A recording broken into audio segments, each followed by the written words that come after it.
അസ്സലാമു അലൈക്കും. ഇന്ന് ഞാൻ വന്നിട്ടുള്ളത് ഗാർലിക് സോസിൻ്റെ റെസിപ്പി ആയിട്ടാണ്. എല്ലാവർക്കും കോമൺ ആയിട്ട് അറിയാവുന്നൊരു റെസിപ്പിയാണ്. എന്നാലും ഞാൻ ചെയ്യുന്ന മെത്തേഡ് എങ്ങനെയെന്നൊന്ന് നോക്കാം. അതിന് വേണ്ടി ഞാനിവിടെ ഒരു 8 അല്ലി വെളുത്തുള്ളി എടുത്തിട്ടുണ്ട്. അതൊരു മിക്സിയുടെ ജാറിലേക്ക് ഒന്ന് ഇട്ട് കൊടുക്കാം. ഒരു മുട്ട എടുത്തിട്ടുണ്ട്. എഗ് യോക്കും വൈറ്റൊന്നും സെപ്പറേറ്റ് ചെയ്തിട്ടില്ല, ഒരുമിച്ച് തന്നെ ചേർത്ത് കൊടുക്കുകയാണ്.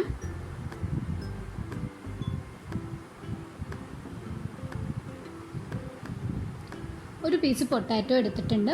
പൊട്ടാറ്റോ എടുക്കുമ്പോൾ ചെറിയ പീസ് തന്നെ എടുക്കണം, ക്വാണ്ടിറ്റി അധികം ആവരുത്, അത് പ്രത്യേകം ശ്രദ്ധിക്കണം. അതും കൂടി ഒന്ന് ചെറിയ പീസാക്കി കട്ട് ചെയ്തെടുത്ത് ഇതിലേക്കൊന്ന് ചേർത്ത് കൊടുക്കാം. ഇതെല്ലാം കൂടി നന്നായിട്ടൊന്ന് അടിച്ചെടുക്കണം.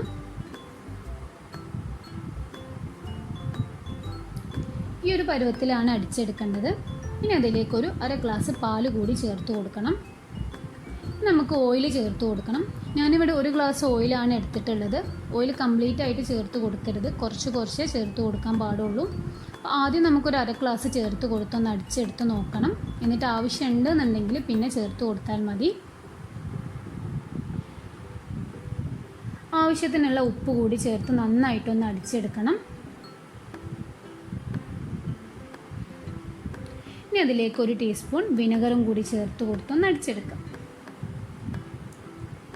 ഇപ്പോൾ ഈ ഒരു കൺസിസ്റ്റൻസിയിൽ വന്നിട്ടുണ്ട്. ഇനി ഇതിലേക്ക് കുറച്ചും കൂടി ഒന്ന് ഓയിൽ ചേർത്ത് കൊടുക്കണം. ഞാനൊരു 1/4 ഗ്ലാസ് ഓയിലും കൂടി ചേർത്ത് കൊടുത്തൊന്ന് അടിച്ചെടുക്കുന്നുണ്ട്.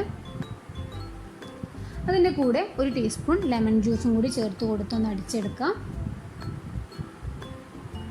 ഏറ്റവും ലാസ്റ്റായിട്ട് 1 ടീസ്പൂൺ പഞ്ചസാര കൂടി ചേർത്ത് കൊടുത്തൊന്ന് അടിച്ചെടുക്കണം. അപ്പോൾ ഒരു പ്രത്യേക ടേസ്റ്റാണ് ഗാർലിക് സോസിന്. നമ്മുടെ സോസ് ഇവിടെ റെഡി ആയിട്ടുണ്ട്. ഞാനിപ്പോൾ ഈ ഒരു കൺസിസ്റ്റൻസിയിലാണ് എടുക്കുന്നത്. നിങ്ങൾക്ക് വേണമെന്നുണ്ടെങ്കിൽ ഒന്നും കൂടി തിക്നെസ് കൂട്ടാം. ഒരു 1/4 ഗ്ലാസ് ഓയിലും കൂടി ചേർത്ത് കൊടുത്താൽ മതിയാകും. അങ്ങനെ നമ്മുടെ ഗാർലിക് സോസ് ഇവിടെ റെഡി ആയിട്ടുണ്ട്. തീർച്ചയായിട്ടും എല്ലാവരും ട്രൈ ചെയ്ത് നോക്കണം. വീഡിയോ ഇഷ്ടമായിട്ടുണ്ടെന്നുണ്ടെങ്കിൽ ലൈക്ക് ചെയ്യുക, ഷെയർ ചെയ്യുക, പിന്നെ സബ്സ്ക്രൈബ് ചെയ്യാൻ മറക്കരുത് കേട്ടോ.